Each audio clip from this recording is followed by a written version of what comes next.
I'm Yara Asmar, a musician and puppeteer based in Beirut, Lebanon.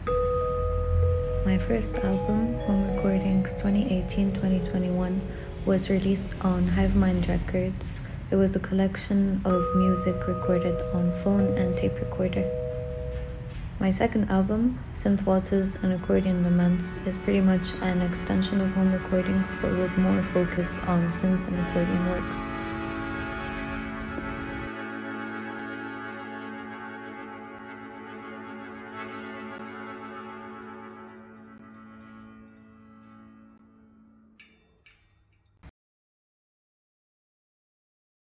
How do my surroundings affect my creative process? My ways of working tends to be a little bit escapist, and I think that any kind of work that attempts to isolate itself from its direct reality ends up being a crystal clear reflection of it. Sonically, because I work at home, you can sometimes hear the sounds of sirens, of cars, of people, of the city. Even though noise is something that makes me quite anxious, but it ends up seeping into a lot of my recordings.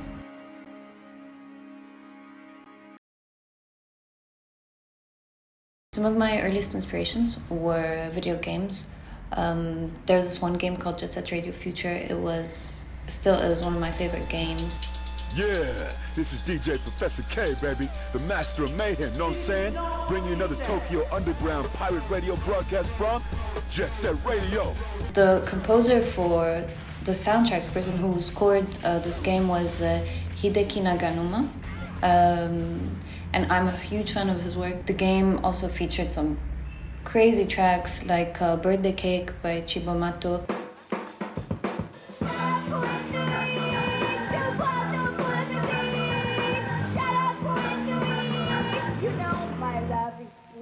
Game soundtracks have been a huge inspiration and influence for me.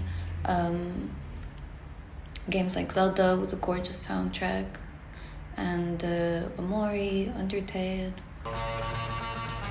I also really like the music in Shuji Terayama's films, like the soundtrack for Throw Away Your Books, Rally in the Streets by the Tokyo Kid Brothers.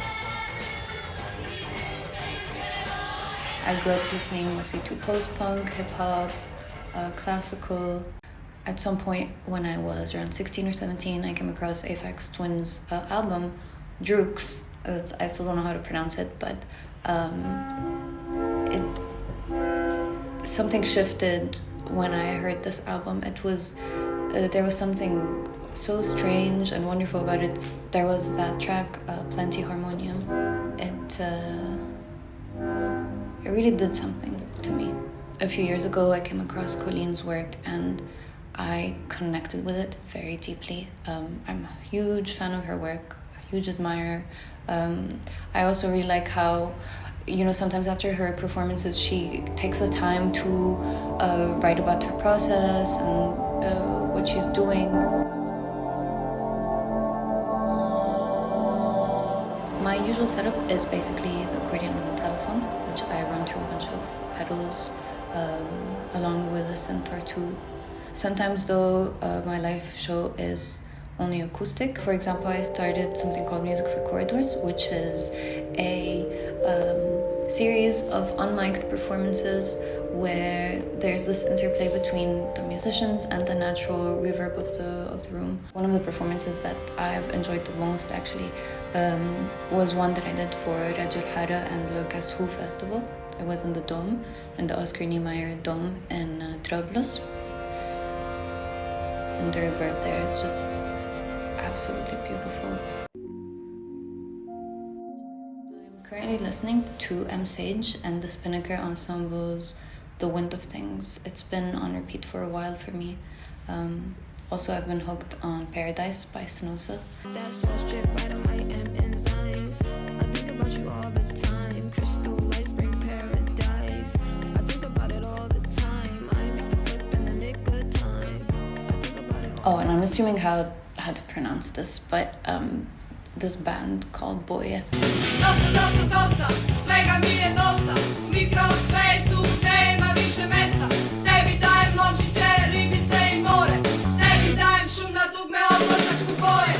And this track by Nancy Munir.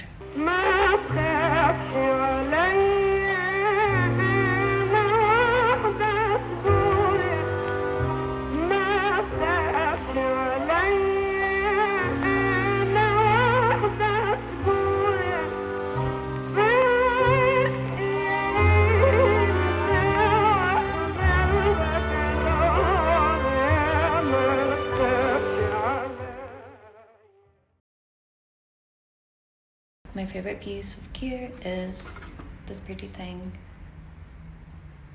It's made by Trevor Rudd, also known as Moth Hunter Mods. It's this strange little chaotic screaming box of wonders and magic. It's called La Bruja, and it's basically makes noises and drones and weird things. Sometimes it can be a little difficult to predict what it's going to do, even when I try to meticulously write down the positions of the knobs. But I think that's also what's so much fun about it.